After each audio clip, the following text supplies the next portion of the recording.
Hi every one. So இப்போ நீங்கள் TNEA கவுன்சிலிங்கில் வந்து கவுன்சிலிங் முடிஞ்சிருச்சு. ஸோ அதில் நீங்கள் வந்து ஒரு சில ப்ரிஃபர்டு காலேஜ் ப்ரிஃபர்டு கோர்ஸ் கேட்டிருப்பீங்க. நீங்கள் கேட்டிருந்த ப்ரிஃபர்டு காலேஜில் ப்ரிஃபர்டு கோர்ஸ் கிடச்சிருச்சு அப்படின்னா தென் நீங்கள் தாராளமாக அக்செப்ட் அண்ட் ஜாயின் கொடுத்துடலாம்.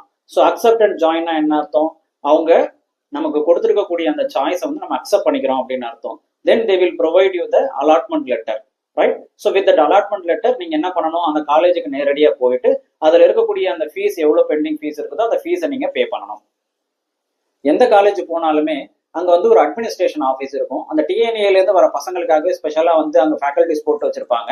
அவங்க கிரீட் பண்ணி அவங்களை கூட்டிட்டு போய் அவங்க இதுக்கான என்ன ப்ராசஸ், என்ன ப்ரொசீஜர், ஸ்டெப் பை ஸ்டெப்பா.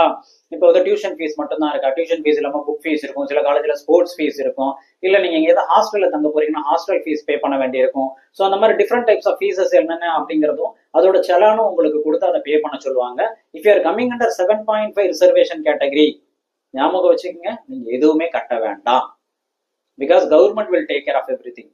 ஓகே. ஸோ ஒருவேளை நீங்க வந்து ஃபர்ஸ்ட் கிராஜுவேட் சர்டிஃபிகேட் இல்லை போஸ்ட் மெட்ரிக் ஸ்காலர்ஷிப்ல வரீங்க அப்படின்னா உங்களோட அந்த ஃபர்ஸ்ட் கிராஜுவேட் சர்டிஃபிகேட்டான அந்த எக்ஸம்ஷனை வந்து மைனஸ் பண்ணிட்டு பேலன்ஸ் ஃபீஸ் பே பண்ற மாதிரி இருக்கணும். ஓகேங்களா? ஸோ இதுதான் உங்களோட process. So try to pay the fees as early as possible and join the college within 5 days. Thank you.